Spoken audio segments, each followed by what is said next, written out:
नमस्कार दोस्तों, eyes on magazine में आपका स्वागत है।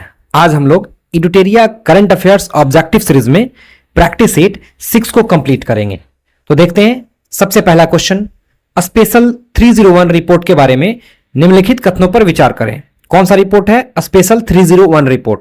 स्पेशल 301 रिपोर्ट विश्व बौद्धिक संपदा संगठन WIPO द्वारा प्रकाशित की जाती है। ये सही स्टेटमेंट है। दूसरा है 2025 में भारत को स्पेशल 301 रिपोर्ट में प्राथमिकता निगरानी सूची में रखा गया था। बिल्कुल सही स्टेटमेंट है। 2025 में भारत को स्पेशल 301 रिपोर्ट में प्राथमिकता निगरानी सूची में रखा गया था। इसी तरीके से आपका ये 1 और 2 दोनों स्टेटमेंट सही है। Option number C. दूसरा क्वेश्चन देखते हैं, आवधिक श्रम बल सर्वेक्षण 2024 के संबंध में निम्नलिखित कथनों पर विचार करें। कौन सा है? आवधिक श्रम बल सर्वेक्षण 2024 के संबंध में पहला स्टेटमेंट है, यह अंतर्राष्ट्रीय श्रम संगठन द्वारा जारी किया जाता है। बिल्कुल नहीं, यह जारी किया जाता है NSO के द्वारा। किसके द्वारा? NSO के द्वारा। दूसरा स्टेटमेंट है, इस रिपोर्ट के अनुसार भारत में शहरों में पुरुषों तथा महिलाओं दोनों की श्रम बल भागीदारी दर में वृद्धि हुई है। बिल्कुल सही स्टेटमेंट है। यहां पे सत्य कथन बताना है। इस तरीके से आपका सत्य कथन हो जाएगा केवल 2। Option number B is the correct option. Question number 3 देखते हैं, प्रधानमंत्री मुद्रा योजना कब प्रारंभ की गई थी? कौन सा योजना है? मुद्रा योजना 8 अप्रैल 2015 को स्टार्ट हुआ था। कब शुरू हुआ था? 8 अप्रैल 2015 को। तो इसका आंसर हो जाएगा आपका यहां पे ऑप्शन नंबर बी। इसमें 3 तरीके का लोन सरकार देती है। कितने तरीके का? 3 तरीके का। सबसे पहला वाला श्रेणी होता है शिशु श्रेणी, जिसमें 50,000 तक लोन मिलता है। दूसरा वाला श्रेणी है किशोर श्रेणी, इसमें 50,000 से लेकर के 5 लाख तक का लोन मिल जाता है। तीसरा है तरुण श्रेणी, इसमें 5 लाख से 10 लाख तक का ऋण मिल जाता है। अभी हाल में सरकार के द्वारा तरुण प्लस एक और श्रेणी इसमें ऐड किया गया है, जिसमें 10 से 20 लाख रुपया आपको लोन मिल जाएगा। इसमें 10 से 20 लाख रुपया श्रेणी का नाम हो जाएगा तरुण प्लस। इसी में प्लस कर देंगे तो आपका ये हो जाएगा। मुद्रा योजना आपका 8 अप्रैल 2015। और फैक्ट याद रख लेना है, 3 श्रेणी में आपका मेनली लोन देता था, अब 4 श्रेणी हो गया, शिशु, किशोर, तरुण और तरुण प्लस। चौथा नंबर क्वेश्चन देखते हैं, 6ठे बिम्स्टेक शिखर सम्मेलन के संबंध में निम्नलिखित कथनों पर विचार करें। कौन सा शिखर सम्मेलन है? बिम्स्टेक शिखर सम्मेलन। पहला स्टेटमेंट है, इसकी अध्यक्षता थाईलैंड ने की। बिल्कुल सही स्टेटमेंट है। दूसरा, इसका विषय बिम्स्टेक समृद्ध, लचीला और खुला था। यह भी सही स्टेटमेंट है। तीसरा, इसमें की गई घोषणा के अनुसार वर्ष 2027 में प्रथम बिम्स्टेक खेलों का आयोजन किया जाएगा। तीनों स्टेटमेंट सही है। सत्य कथन बताना भी है। इस तरीके से आपका आंसर हो जाएगा डी। एस्टैब्लिशमेंट इसका हो जाएगा 1997। कब हो जाएगा? 1997 में। इसका हेडक्वार्टर अगर पूछ ले कभी तो इसका हेडक्वार्टर हो जाएगा ढाका। कहां होगा? ढाका।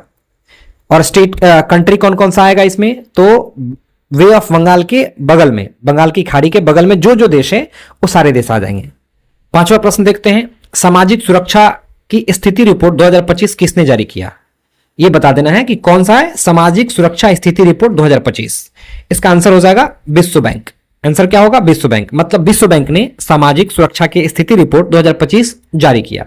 6ठा प्रश्न देखते हैं, निम्नलिखित में से कौन सा राज्य वित्तीय वर्ष 2024-25 में भारत का सबसे बड़ा टेक्सटाइल निर्यातक बनकर उभरा है? तो इसका आंसर हो जाएगा तमिलनाडु। क्या हो जाएगा? तमिलनाडु। याद कर लेना है। एक और इसका अगर स्टेट पूछ दे तो वो भी याद रखना है, तेलंगाना। अभी हाल ही में ये एग्जाम में पूछा गया था, सीजीएल जो अभी हाल ही में हुआ है संडे को, इसमें यह पूछा गया है। तो इसका आंसर हो जाएगा तमिलनाडु और तेलंगाना, क्योंकि दोनों ऑप्शन वहां दिया हुआ था। 7वां नंबर प्रश्न देखते हैं, हाल ही में किस देश ने भारत के साथ असैन्य परमाणु क्षेत्र में सहयोग बढ़ाने हेतु भारत में छोटे मॉड्यूलर रिएक्टर बनाने की घोषणा की है? इस देश का नाम हो जाएगा संयुक्त राज्य अमेरिका। आंसर हो जाएगा आपका ए। अब देखते हैं 8वां नंबर प्रश्न, IIM अहमदाबाद अपना पहला विदेशी परिसर सितंबर 2025 में कहां खोलेगा? कौन सा है? IIM अहमदाबाद। ये सबसे पहला विदेशी परिसर अपना ये कहां खोलेगा? दुबई में। कहां खोलेगा? दुबई में। 9वां नंबर प्रश्न, बिहार के मुख्यमंत्री नीतीश कुमार ने बिहार में आयोजित होने वाले खेलो इंडिया यूथ गेम्स 2025 के शुभंकर का अनावरण किस नाम से किया? तो इसका हो जाएगा आंसर गज सिम्हा। बात कर लेते हैं खेलो इंडिया यूथ गेम्स 2025। खेलो इंडिया यूथ गेम्स 2025 का ये 7वां संस्करण था जो बिहार में आयोजित किया गया था। कौन सा संस्करण? 7वां। इसका डेट अगर पूछे तो 4 मई से लेकर के 15 मई के बीच ये आयोजित किया गया था बिहार के लगभग 5 शहरों में। सबसे पहला हो जाएगा आपका पटना, दूसरा हो जाएगा गया, तीसरा हो जाएगा आपका भागलपुर, चौथा हो जाएगा आपका बेगूसराय और पांचवा आपका हो जाएगा नालंदा मतलब राजगीर। हालांकि 5 शहरों के अलावा एक शहर दिल्ली में भी आयोजित किया गया था, न्यू दिल्ली में भी। तो टोटल 6 शहरों में आयोजित किया गया था। दिल्ली में कुछ ही गेम जैसे शूटिंग और जिम्नास्टिक आयोजित किया गया था। नंबर 1 पे रैंकिंग रहा सबसे पहला महाराष्ट्र, दूसरे पे आया था हरियाणा और तीसरे पे आया था राजस्थान। अगर बिहार की बात की जाए तो इसमें बिहार की रैंकिंग थी 36, मतलब 36वें पोजीशन पे बिहार था। गोल्ड मेडल की अगर बात किया जाए तो बिहार के द्वारा 7 गोल्ड मेडल लिया गया। अब बात कर लेते हैं ये गज सिम्हा क्या है। तो गज सिम्हा जो है ना, हाथी की ताकत और शेर की वीरता का प्रतीक है। हाल ही में विजिंजम अंतर्राष्ट्रीय बंदरगाह का उद्घाटन किया गया। यह भारत के किस राज्य में स्थित है? कौन सा बंदरगाह है? विजिंजम अंतर्राष्ट्रीय बंदरगाह। यह स्थित है केरला में। कहां पे स्थित है? केरला में। अब केरला से इंपोर्टेंट कुछ फैक्ट्स जान लेते हैं जो हाल ही में करंट अफेयर्स में चर्चा में रहा है। सबसे पहला डिजिटल कोड कहां स्टार्ट किया गया है? यह भी होगा आपका केरला में। सबसे पहला डिजिटल कोड कहां? केरला में। दूसरा आपका कोच्चि इंटरनेशनल एयरपोर्ट पूरी तरह से सौर ऊर्जा से चलने वाला पहला हवाई अड्डा बन गया है। पूरी तरीके से सौर ऊर्जा से चलेगा। ये कौन सा हवाई अड्डा है? केरल का कोच्चि हवाई अड्डा है। अब देख लेते हैं 11 नंबर प्रश्न। अप्रैल 2025 में माई गवर्नमेंट प्लेटफॉर्म पर भारत सरकार द्वारा लॉन्च किए गए नए एआई चैटबॉट का नाम क्या है? ऐप प्लेटफॉर्म का नाम याद रख लेना है, माई गवर्नमेंट प्लेटफॉर्म। इसके द्वारा जो चैटबॉट लॉन्च किया गया है उसका नाम हो जाएगा मित्र। क्या नाम हो जाएगा? मित्र। किसके द्वारा लॉन्च किया गया है अगर ये पूछ ले तो याद रखना है UIDAI के द्वारा लॉन्च किया गया है। 12वां प्रश्न देख लेते हैं। किस भारतीय बैंक ने आरबीआई के साथ साझेदारी में डिजिटल रुपया स्मार्ट कार्ड लॉन्च किया है? डिजिटल रुपया स्मार्ट कार्ड लॉन्च किसने किया है? ये हो जाएगा एसबीआई ने। किसने लॉन्च किया है? एसबीआई ने। अब देख लेते हैं 13 नंबर प्रश्न। अप्रैल 2025 में कुंभकोणम पान के पत्ते को भौगोलिक संकेतक मतलब जीआई टैग प्रदान किया गया है। यह किस राज्य से संबंधित है? तो ये हो जाएगा आपका तमिलनाडु से संबंधित। कहां से होगा? तमिलनाडु से। मतलब कुंभकोणम पान का पत्ता ये तमिलनाडु का है जिसको अभी हाल ही में जीआई टैग दिया गया है। देखते हैं 14 नंबर प्रश्न। भारत का पहला कृषि हैकथॉन, भारत का ये पहला है इसलिए ये इंपोर्टेंट हो जाता है। भारत का पहला कृषि हैकथॉन कहां आयोजित किया गया? कहां आयोजित किया गया? इसका आयोजन पुणे में हुआ है। कहां हुआ है? पुणे में। अब देखते हैं 15 नंबर प्रश्न। अप्रैल 2025 में वाइब कोडिंग चर्चा में रहा। यह किससे संबंधित है? तो यह संबंधित हो जाएगा जनरेटिव एआई से, जनरेटिव आर्टिफिशियल इंटेलिजेंस से। तो इस तरीके से आंसर हो जाएगा आपका बी नंबर। अब देखते हैं 16 नंबर प्रश्न। निम्नलिखित में से किस शहर ने भीख मांगने की प्रथा को सफलतापूर्वक समाप्त कर दिया और आधिकारिक तौर पर भारत का पहला भिखारी मुक्त शहर? याद कर लेना है, यह भारत का पहला ऐसा शहर होगा जहां एक भी भिखारी नहीं होंगे। इस शहर का नाम हो जाएगा इंदौर। क्या होगा? इंदौर। 18 नंबर प्रश्न देखते हैं। आईएनएस वर्षा जो अप्रैल 2025 में चर्चा में रहा, निम्नलिखित में से क्या है? आईएनएस वर्षा ये एक परमाणु संचालित पनडुब्बियों का संचालन और रखरखाव बेस है। ये क्या है? एक नेवल बेस है जहां पे परमाणु संचालित पनडुब्बियों का संचालन और उसका रखरखाव किया जाएगा। इस तरीके से आंसर हो जाएगा आपका बी नंबर। अब देखते हैं 17 नंबर प्रश्न। बिहार की विधानसभा में महिला प्रतिनिधित्व का प्रतिशत राष्ट्रीय औसत 9% से अधिक है। बिल्कुल, क्योंकि बिहार का जो औसत है यह है 10.7%, जो कि 9% राष्ट्रीय औसत से ज्यादा है, 1.7% ज्यादा है। दूसरा स्टेटमेंट है बिहार में पंचायती राज संस्थाओं में महिला प्रतिनिधित्व 50% से अधिक है, जो 2006 में लागू आरक्षण नीति का परिणाम है। यह भी स्टेटमेंट आपका सही है। इस तरीके से दोनों स्टेटमेंट आपका क्या हो जाएगा? सही। ऑप्शन नंबर सी हो जाएगा। अब जान लेते हैं बिहार असेंबली में महिलाओं की संख्या के बारे में। तो अभी फिलहाल 2020 में बिहार असेंबली में 26 महिलाएं हैं। कितनी? 26 फीमेल वोमेन एमएलए हैं। इससे पहले 2015 में ये 28 थी। उससे पहले 2010 में ये 34 थी। हालांकि ये संख्या धीरे धीरे घट गया है। पहले शुरू में कितनी? 34, बाद में कितना? 28, उसके बाद में 26। ये दोनों स्टेटमेंट अलग है। ऊपर वाला स्टेटमेंट बिहार असेंबली के लिए है और नीचे वाला स्टेटमेंट बिहार पंचायती राज वाला है, इसलिए दोनों स्टेटमेंट सेपरेट है लेकिन दोनों सही है। अब देख लेते हैं 19 नंबर प्रश्न। निम्नलिखित कथनों पर विचार करें। पहला स्टेटमेंट है, अप्रैल 2025 में भगवत गीता और नाट्य शास्त्र को यूनेस्को के memory of the world register में शामिल किया गया है, जिससे भारत की कुल प्रविष्टियां 14 हो गई हैं। बिल्कुल सही स्टेटमेंट है। भगवत गीता और नाट्य शास्त्र को यूनेस्को के memory of the world register में शामिल किया गया है और इससे हुआ क्या है कि भारत की कुल प्रविष्टियां अब 14 हो गई हैं। दूसरा स्टेटमेंट है, भगवत गीता को इस रजिस्टर में शामिल करने की पहल बिहार के सासाराम के डॉक्टर मयंक, ये नाम बहुत इंपॉर्टेंट है और कहां के रहने वाले हैं ये भी इंपॉर्टेंट है। तो बिहार के कहां के रहने वाले हैं, ये सासाराम के। नाम क्या है इनका, डॉक्टर मयंक ने की, जो नालंदा विश्वविद्यालय में अध्यापक है। ये दोनों स्टेटमेंट सही है। इस तरीके से आपका ऑप्शन हो जाएगा सी, दोनों कथन सही है। अब देखते हैं 20 नंबर प्रश्न। निम्नलिखित कथनों पर विचार करें। पहला स्टेटमेंट है, कानपुर अप्रैल 2005 में भारत के, यहां 2005 नहीं है, ये मिसप्रिंट है, 2025 होगा, करेक्ट कर लीजिएगा। कानपुर अप्रैल 2025 में भारत के पहले टेक्सटाइल मशीन पार्क का घर बन गया है। ये बिल्कुल सही स्टेटमेंट है। दूसरा स्टेटमेंट देखते हैं, कारण स्थापना का उद्देश्य घरेलू टेक्सटाइल मशीनरी उद्योग को बढ़ावा देना और आयात पर निर्भरता कम करना है। बिल्कुल, इसीलिए तो ये एस्टैब्लिश किया गया है। तो इस तरीके से दोनों स्टेटमेंट सही है और ए और ये ए जो है ना, ए का सही स्पष्टीकरण आर कर रहा है। इस तरीके से आंसर हो जाएगा आपका ए और बी दोनों सही है और आर ए का सही स्पष्टीकरण है। अब देखते हैं 21 नंबर प्रश्न। अप्रैल 2025 में सिमलीपाल टाइगर रिजर्व को भारत का 107वां राष्ट्रीय उद्यान घोषित किया गया। यह उड़ीसा का कौन सा राष्ट्रीय उद्यान है, तो यह उड़ीसा का दूसरा राष्ट्रीय उद्यान हो जाएगा, क्योंकि इससे पहले भीतरकनिका एक राष्ट्रीय पार्क यहां पे है। तो इस तरीके से इसका आंसर हो जाएगा 2। इससे पहले कौन सा हो जाएगा, भीतरकनिका, याद रखना है। 22 नंबर प्रश्न देखते हैं।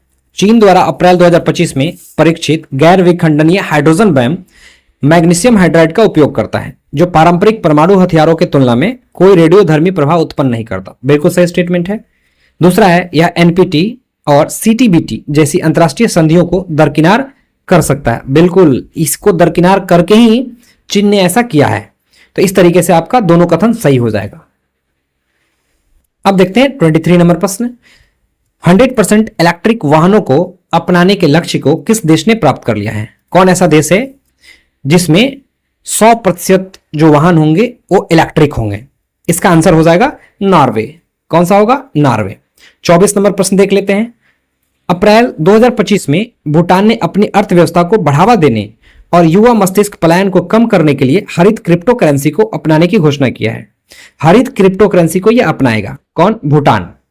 इस पहल में किस नवीकरणीय ऊर्जा स्रोत का उपयोग करके क्रिप्टो करेंसी खनन किया जा रहा है?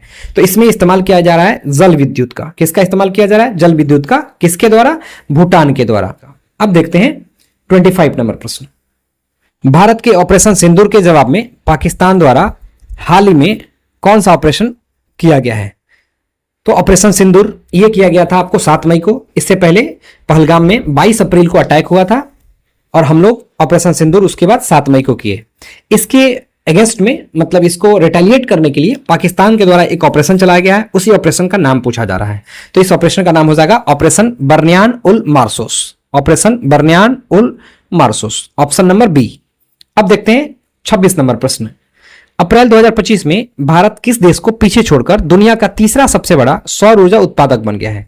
दुनिया का तीसरा, इसका मतलब 2 इससे आगे हैं। 2 कौन कौन सा देश आगे है? तो 1 नंबर पे है चाइना और दूसरे नंबर पे है यूएसए। तीसरे नंबर पे कौन सा आ गया है?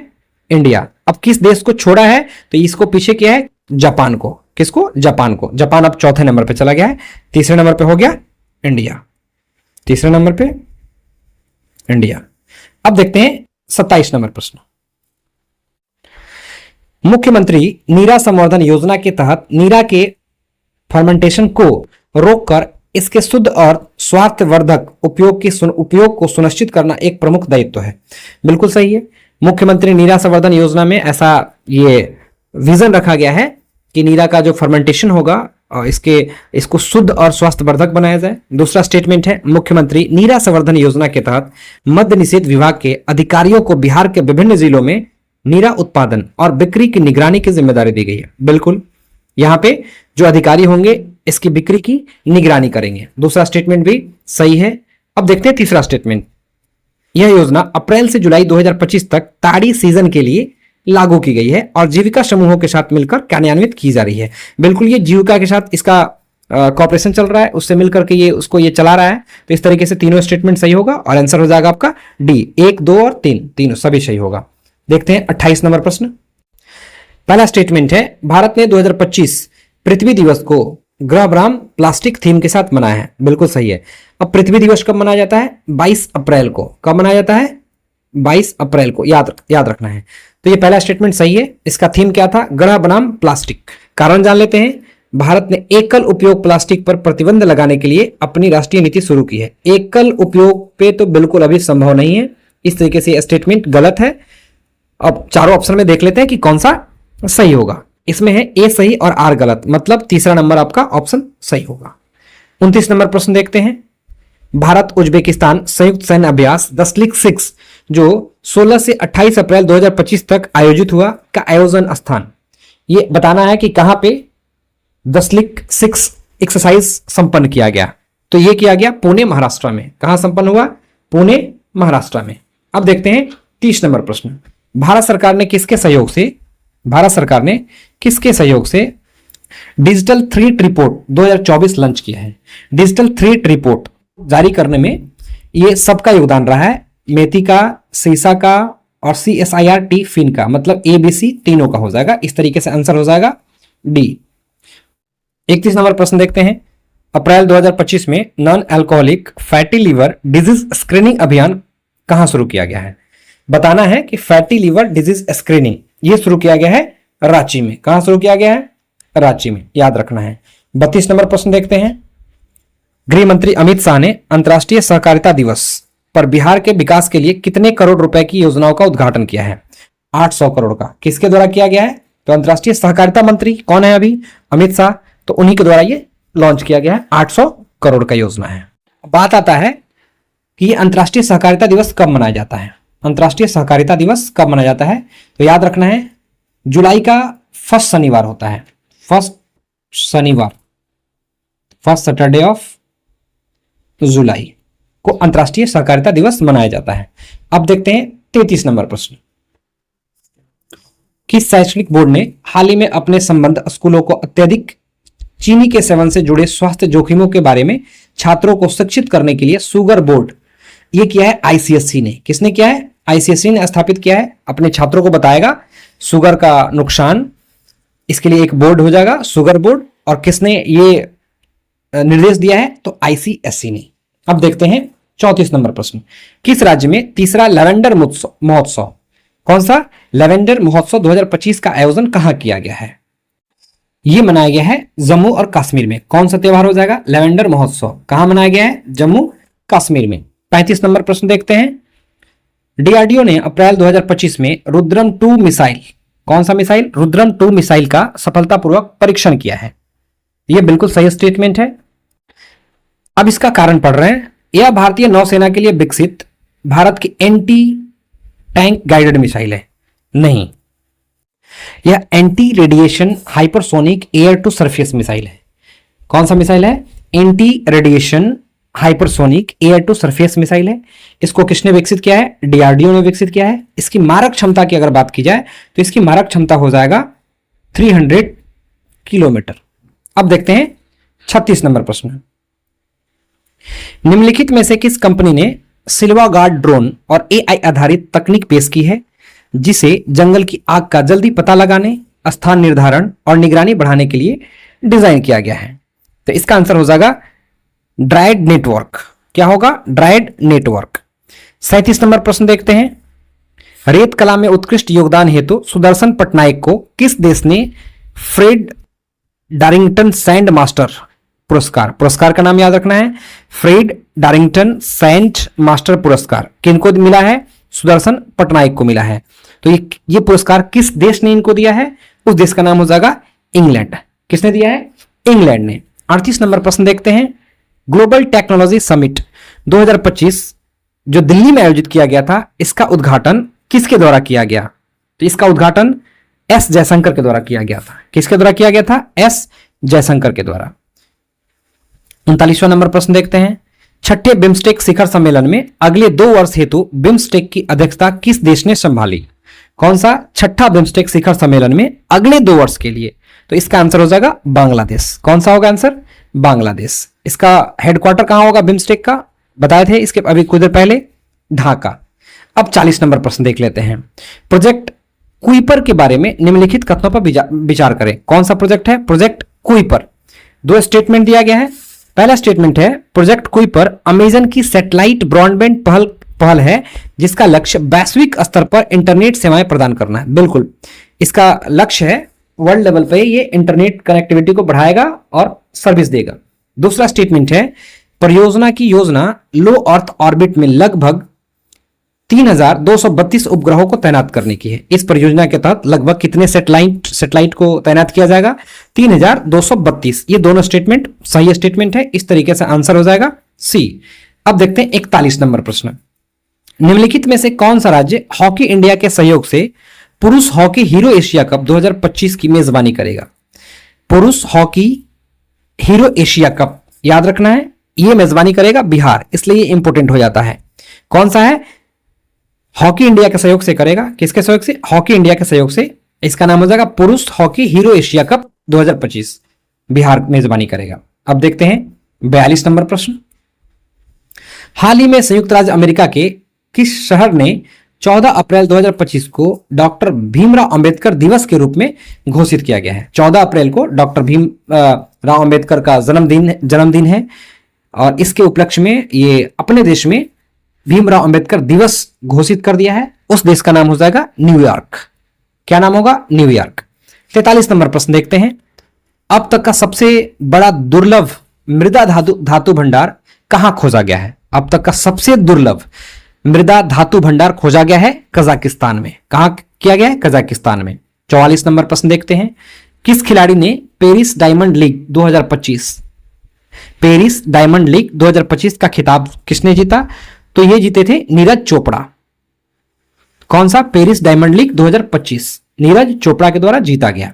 45 नंबर प्रश्न देखते हैं। विश्व के वनों का मानचित्रण करने के लिए किस अंतरिक्ष एजेंसी ने बायोमास मिशन, कौन सा मिशन है? बायोमास मिशन लॉन्च किया गया है। तो अब बताना है इसमें इसरो होगा, नासा या ईएसए या रॉसकॉम। ये हो जाएगा यूरोपियन स्पेस एजेंसी। क्या होगा? European space agency. ये क्या करेगा? विश्व के वनों का मानचित्रण करेगा। और कौन सा मिशन लॉन्च किया है? बायोमास मिशन, याद रखना है, बायोमास मिशन। 46 नंबर प्रश्न देखते हैं। द्वितीय एशियाई योगासन खेल चैंपियनशिप 2025 के बारे में निम्नलिखित कथनों पर विचार करें। यह द्वितीय एशियाई योगासन खेल चैंपियनशिप 2025 2 स्टेटमेंट दिया गया है। पहला स्टेटमेंट है भारत 83 स्वर्ण सहित 87 पदकों के साथ पदक तालिका में शीर्ष पर रहा। बिल्कुल, योग के क्षेत्र में भारत से अभी आगे कोई नहीं है और भारत ने इस बार 83 स्वर्ण पदक लिया, 83 गोल्ड मेडल्स और टोटल इसका रहा 87, मतलब 4 अदर मेडल्स लिया। दूसरा स्टेटमेंट है चैंपियनशिप बैंकॉक थाईलैंड में आयोजित की गई थी। नहीं, यह किया गया था इंदिरा गांधी स्टेडियम न्यू दिल्ली में। कहां आयोजित किया गया था? इंदिरा गांधी स्टेडियम न्यू दिल्ली में। इस तरीके से आपका सेकंड स्टेटमेंट गलत हो गया। पूछ रहा कि कौन सा सही है, तो सिर्फ 1 आपका सही स्टेटमेंट होगा, ऑप्शन नंबर ए। 47 नंबर प्रश्न देखते हैं। 23 अप्रैल 2025 को सौर्य दिवस के अवसर पर पहली बार बिहार में निम्नलिखित में से कहां सूर्य किरण एरोबैटिक शो का आयोजन किया गया? ये कहां किया गया था? ये तो सबको पता है कहां किया गया। सूर्य किरण एरोबैटिक शो का आयोजन किया गया था पटना में। कहां किया गया था? पटना में। 48 नंबर प्रश्न देखते हैं। हाल ही में UIDAI ने किस राज्य को 2 श्रेणियों बच्चों के लिए अनिवार्य बायोमेट्रिक अपडेट और वयस्क आधार नामांकन सत्यापन के लिए सर्वश्रेष्ठ प्रदर्शन करने वाला राज्य घोषित किया है? तो इस राज्य का नाम हो जाएगा मेघालय। कौन सा राज्य होगा? मेघालय। 49 नंबर प्रश्न देखते हैं। फ्रेंच ओपन 2025 की महिला एकल विजेता कौन है? फ्रेंच ओपन ये बहुत इंपॉर्टेंट है, पूछा जा चुका है बहुत बार एग्जाम में, हो सकता है कि आने वाले एग्जाम में भी ये पूछा जाए। फ्रेंच ओपन 2025 की महिला एकल विजेता, इनका नाम हो जाएगा कोको गॉफ। क्या नाम होगा?